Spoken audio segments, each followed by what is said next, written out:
हाय, आज का वीडियो हमारा है how to get rich and how to earn an income at this time. यानी कि आपको पता होगा इस टाइम इनकम को लेके बहुत जद्दोजहद चल रही है, तो उसके लिए हमने वीडियो बनाया है। तो ये जो वीडियो है ये पूरा तू पैसा पैसा करती है, तू पैसे पे क्यों मरती है, उसी पे बेस।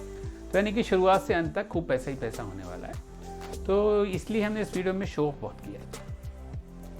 तो ये जो जब से कोरोना वायरस आया तब से बहुत सारे लोगों का एम्प्लॉयमेंट चला गया, और जो लोग लास्ट ईयर में थे, जो एक अपनी बहुत अच्छी नौकरी की उम्मीद कर रहे थे, तो अब उनकी नौकरी लगी नहीं।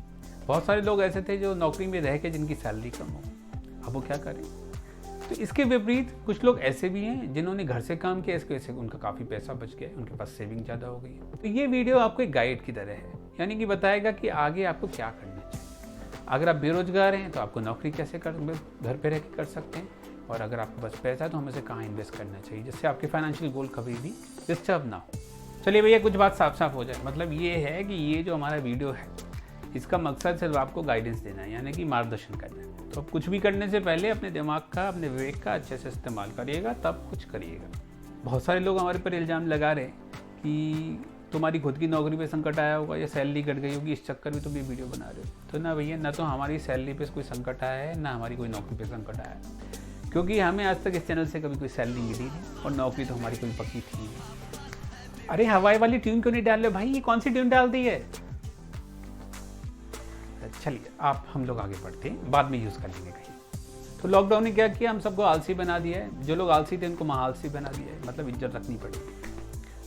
तो अगर मान लीजिए आपको कोई ऐसा काम मिल जाए जो इसको और थोड़ा बढ़ा दे, मतलब काउच पे बैठ के गर्म कॉफ़ी की चुस्कियाँ लेते हो, चाय नहीं इस्तेमाल किया भैया, कॉफ़ी इस्तेमाल की, तो गर्म कॉफ़ी की चुस्की लेते हुए आपको कोई काम करने को मिल जाए तो पैसे तो मिले ही मिले और साथ में सब जगह इज्जत भी मिल जाए, कैसा रहेगा भाई। और सबसे बड़ी बात है कि जब आपका एम्प्लॉयमेंट लग जाए तो क्या करें, पार्ट टाइम जॉब की तरह करते रहे, तो इससे आपके जो फालतू के खर्चे हैं वो भी निकल जाएंगे। तो मतलब क्या है कि इधर आपका एक टाइम में फेसबुक खुला हुआ है, अगले में इंस्टाग्राम खुला हुआ है, उसके अगले में यूट्यूब खुला हुआ है। पता है भैया क्या खोल के होगे, इसके अलावा कुछ खोल के रखोगे क्या। और आखिरी में खुला होगा आपके काम का। तो घर बैठे यानी कि इंटरनेट के ऊपर आप ये सारे काम कर सकते हैं। तो अगर आप उन लोगों में हैं जिनको तमाम मुंह बना के, टेढ़े मेढ़े मुंह बना के सेल्फी खींचने का और हर जगह फ़ोटो खींचने का शौक है, तो ये काम आपके लिए बना है। यानी कि आप इंटरनेट फ़ोटो डाल के अपने लिए पैसा कमा सकते हैं। क्या करना है, बस फ़ोटो क्लिक करनी है और उसके बाद शटरस्टॉक है, गेटी इमेजेस जैसी कंपनी है, साइट्स हैं जिनके ऊपर अपनी फ़ोटो डाल सकते हैं। ये साइट्स क्या करती हैं, इंटरनेट पर फ़ोटो सेल करती हैं और अपनी फ़ोटो की जो प्राइस है उसका 15 से 40% जो है शेयर करती हैं उन लोगों के साथ जो फ़ोटो डालते हैं। मतलब शौक का शौक पूरा हो गया और पैसे के पैसे मिल गए। अब सलाह देने में तो हमारी कोई तोड़ ही नहीं है, और बिन मांगी सलाह देने में मतलब हमारे लोगों के पास हर चीज़ का सलूशन है। तो कोई मांगे चाहे ना मांगे, हमें सलाह देनी है, मतलब देनी है तो देनी है। क्या कह रहे हो, तुम्हारा वीडियो भी तो यही है, चुप करो।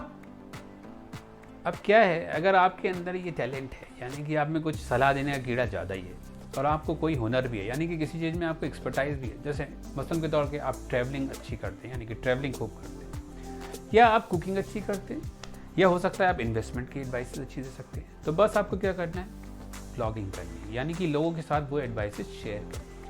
ब्लॉग करके एक ब्लॉग बनाइए और उसमें जितनी भी एडवाइस आपके पास है, जो जैसे आपको सफलता मिली है, वो दूसरों के साथ शेयर कर सकते हैं और पैसा कमा सकते हैं, वो भी बहुत अच्छा। एक टिपिकल ब्लॉगर को $300 से $400 मिल जाते हैं, और अगर आपके पास एक्सपीरियंस हो जाएगा तो $3000 से ज़्यादा भी मिल जाते हैं, और अगर नाम धाम हो गया तो $20000 से ज़्यादा मिल जाएंगे आपको। कर दिया ना मोबाइल ने सब।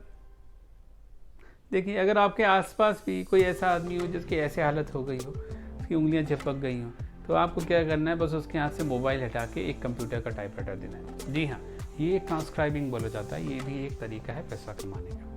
आपको पता है आजकल खाली टाइम में सब लोग या तो यूट्यूब देखते रहते हैं, या व्हाट्सएप पे वीडियो या ऑडियो फाइल्स देखते रहते हैं। तो इसमें क्या होता है, ट्रांसक्राइबिंग में आपके पास एक ऑडियो या वीडियो फाइल आती है जिसको आपको टेक्स्ट में कन्वर्ट करना होता है, यानी कि टाइप करना होता है। इसमें ऑडियो फाइल की लेंथ के हिसाब से या ऑडियो आवर के हिसाब से आपको पैसे मिलते हैं। लिखने का शौक हो और यहाँ वहाँ लिखते रहते हैं तो कॉपी राइटिंग का जॉब कर लीजिए।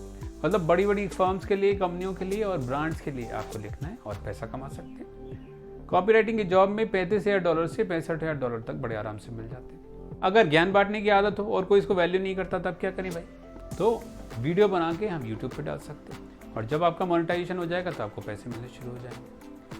कोई स्पेशल चीज़ बनाएंगे तो आप पे पर व्यू भी कर सकते हैं, यानी कि इसको पे करने के बाद ही कोई व्यू कर सकते हैं। अब मान लीजिए किसी पढ़ने में मेरा ज़्यादा शौक है, किसी सब्जेक्ट में मैं एक्सपर्ट हूँ, तो मैं क्या कर सकता हूँ, उसके नोट्स डाल सकता हूँ, उसका पूरा कोर्स डिज़ाइन कर सकता हूँ और सब्सक्रिप्शन बेस कर सकता हूँ, यानी कि जो पे करेंगे वो उस चैनल को देख सकते हैं।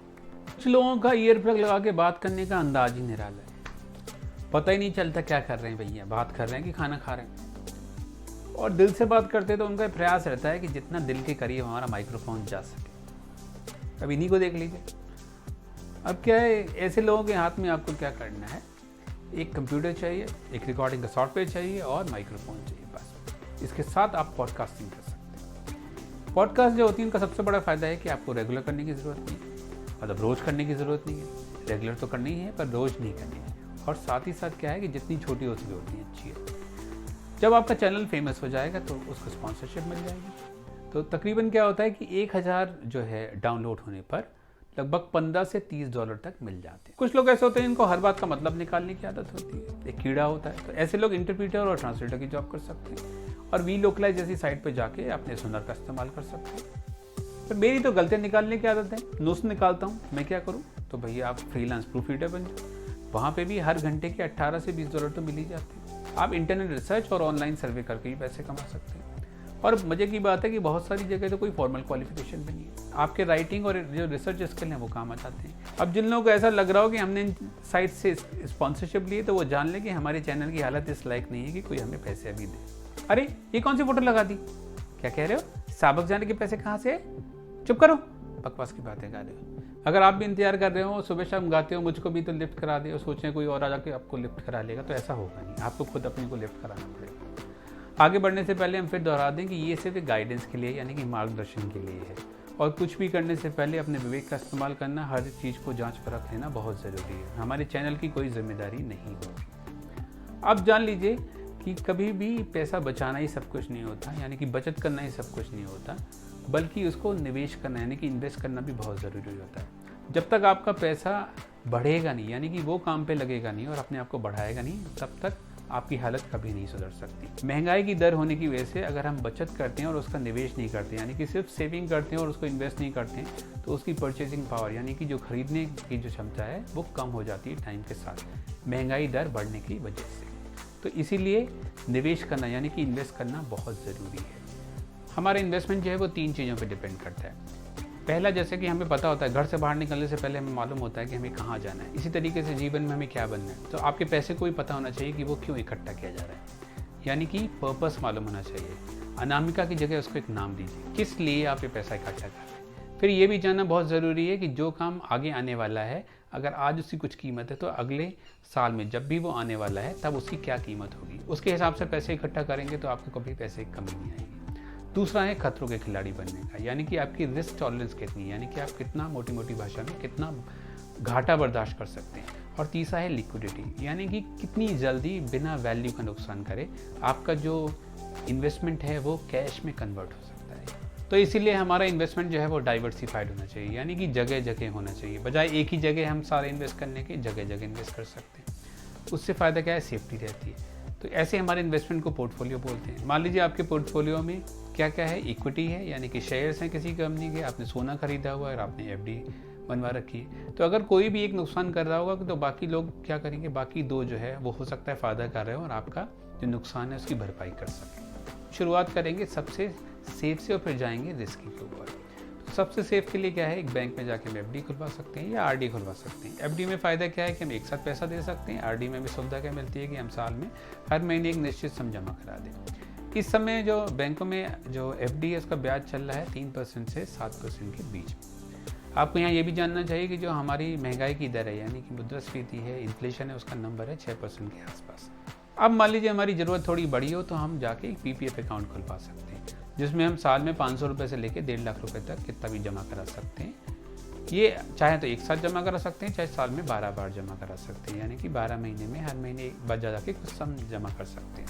15 साल के लिए आपका पैसा लॉक हो जाएगा।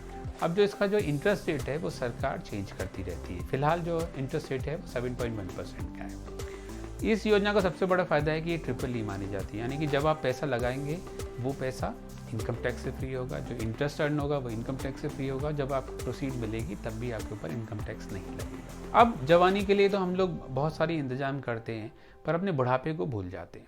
तो बुढ़ापे के लिए हमें रिटायरमेंट का भी अपने इंतजाम करके रखना चाहिए। उसके लिए नेशनल पेंशन स्कीम बनाई है हमारी सरकार ने एनपीएस में। उसमें 2 तरह के अकाउंट खुलते हैं, एक टायर 1 अकाउंट है, एक टायर 2 अकाउंट है। टायर 2 अकाउंट तभी खुलेगा जब आप टायर 1 अकाउंट खुलवा पाएंगे।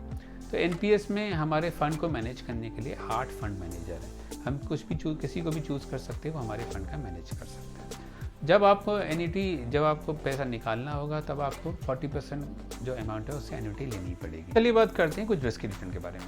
अरे नहीं, आपको अर्नब के सामने नहीं ले जा रहे, हम तो मतलब रिस्क रिटर्न की बात कर रहे हैं। तो डर के आगे जीत है, सुना ही होगा आपने, या आज को तूफानी कर दें, कुछ भी मान सकते हैं।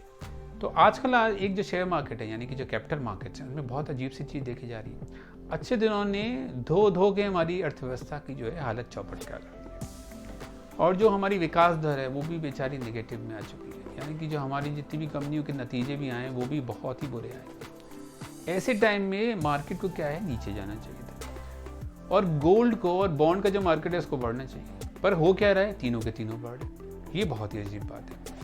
तो जानकार मानते हैं ऐसा इसलिए हो रहा है क्योंकि बहुत सारे यंग इन्वेस्टर हैं जो पहले इस क्षेत्र में नहीं थे, वो आके इन्वेस्ट करने लगे क्योंकि उनके पास काफ़ी पैसा बच गया है घर से काम करने की वजह से। तो उनकी वजह से मार्केट ऊपर जा रहा है। पर ऐसा भी मानना है कि जब तक इकोनॉमी यानी कि जो हमारी अर्थव्यवस्था है वो स्टेबल नहीं होगी तब तक ये जो ग्रोथ है वो स्टेबल नहीं होगी।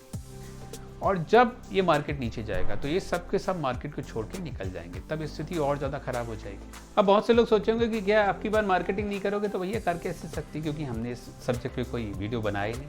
तो अब बना लिया, आगे कर लेंगे। तो इसके साथ आपको एक चीज़ और देखनी है, वो है कि मार्केट कितना वोलेटाइल है। तो वोलेटिलिटी जो है वो कैसे नापते हैं, अगर मार्केट का किसी भी डायरेक्शन में स्विंग जो है 1% से ज़्यादा स्विंग हो जाए, यानी कि आपको लॉस प्रॉफिट होने लगे, तो इसका मतलब बहुत ही वोलेटाइल है। क्या कह रहे हो, अब बातें ही करते रहोगे कि आगे ही बढ़ोगे, चुप करो। चलिए आगे बढ़ते हैं। तो अब हम कुछ रिस्की इन्वेस्टमेंट के बारे में जान लेते हैं। तो सबसे पहला है डायरेक्ट इन्वेस्टमेंट, यानी कि डायरेक्ट आप किसी शेयर मार्केट में गए और आपने किसी कंपनी के शेयर्स खरीदे। अब ये इसमें रिस्क भी बहुत है और फ़ायदा भी बहुत है, और नुकसान किस बात पे डिपेंड करता है कि आपने किस कंपनी में पैसा लगाया और किस टाइम पे लगाया। शेयर बाजार का इन्वेस्टमेंट लॉन्ग टर्म के लिए होना चाहिए, इसलिए होना चाहिए क्योंकि अगर आपने शॉर्ट टर्म के लिए लगाया और मान लिया आपके शेयर के दाम नीचे जा रहे हैं, तो हो सकता है उसको टाइम लगे ऊपर रिकवर करने में। म्यूचुअल फंड क्या करते हैं कि तमाम छोटे छोटे इन्वेस्टर से पैसा लेके और डिफरेंट सेक्टर्स की डिफरेंट कंपनीज में पैसा लगा देते हैं, और क्या करते हैं, यूनिट्स जो है अलॉट कर देते हैं। हर एक के शेयर्स के हिसाब से आपको यूनिट अलॉट कर देते हैं। यहाँ पे इन्वेस्टमेंट या तो लमसम किया जा सकता है या SIP यानी कि सिस्टमेटिक इन्वेस्टमेंट प्लान के तहत हर महीने आप क्या करेंगे, एक निश्चित SIP बनवा लेंगे और उसी में से आपको यूनिट्स अलॉट हो जाएंगी। SIP में कराने का एक फ़ायदा ये होता है कि अगर मान लीजिए मार्केट नीचे जा रहा है तो क्या हो जाएगा, आपको यूनिट्स ज़्यादा मिल जाएंगी, और जब आप रिडीम कराएंगे तो आपको ज़्यादा पैसा मिलेगा। और अगर मार्केट ऊपर जा रहा है और आपकी NAV ऊपर जा रही है तो वैसे भी आपकी फंड का एनहेंसमेंट हो रहा है और आपको ज़्यादा वैल्यू मिलेगी। मान लीजिए आपने 100 रुपये से एक म्यूचुअल फंड खरीदा है जिसकी NAV 10 रुपये है। अब हम ये मान के चल रहे हैं कि यहाँ पे और कोई कॉस्ट नहीं है, तो इसके हालत में, इस केस में आपको 10 यूनिट मिलेंगे। अब मान लीजिए इसकी NAV कम हो जाए और 9 रुपये हो जाए, तो उस केस में आपको 11 यूनिट मिलेंगे। तो जब आप रिडीम कराएंगे तो आपको इस यूनिट का फ़ायदा होगा। अब जो म्यूचुअल फंड है इनमें 2 पार्ट होते हैं, एक इक्विटी का पार्ट होता है, यानी कि म्यूचुअल फंड जो है आपकी जो इन्वेस्टमेंट है उसको शेयर्स में इन्वेस्ट कर दे, और दूसरा होता है डेट का पार्ट, यानी कि जो बोरोइंग्स हैं उनमें इन्वेस्ट कर दे। जो इक्विटी म्यूचुअल फंड्स होते हैं उनको कम से कम 65% इक्विटी खरीदनी पड़ती है, यानी कि शेयर्स खरीदने पड़ते हैं, बाकी के लिए वो डेट खरीद सकते हैं। जो डेट म्यूचुअल फंड्स हैं वो कॉर्पोरेट बॉन्ड्स में, कमर्शियल पेपर में, ट्रेजरी बिल्स में, गवर्नमेंट सिक्योरिटीज़ में और अदर मनी मार्केट इंस्ट्रूमेंट में पैसा लगाते हैं। जो इक्विटी म्यूचुअल फंड्स हैं वो यंग लोगों के लिए ज़्यादा सूटेबल माने गए हैं। इसके अलावा लिक्विड फंड में भी इन्वेस्ट किया जा सकता है। ये फिक्स इनकम होती है, यानी कि रिटर्न एकदम निश्चित होता है। ये क्या करते हैं, थोड़े समय के लिए जो डेट सिक्योरिटीज़ होती हैं, यानी कि जो बोरोइंग्स होती हैं उनमें इन्वेस्ट करते हैं, और काफ़ी लिक्विड भी होते हैं, यानी कि कैश में इनको कन्वर्ट भी बहुत जल्दी किया जा सकता है। क्या कह रहे हो, तुम भी इस वीडियो को देख लेना, और जब से आए पैसा बिगाड़े कुछ पैसे ही कमा लोगे, चुप करो, कैसी कैसी बातें करते हैं। चलिए मतलब आगे बढ़ते हैं। तो इस वीडियो का जो बनाने का हमारा मकसद है वो ये है कि आपको दिखा सकें कि घर बैठ के भी हम अपने लिए कमाई के जरिए जुटा सकते हैं, और अगर हम अपने पैसे का सही इस्तेमाल करें तो हम अपने लिए अच्छी एक पैसिव इनकम भी बना सकते हैं।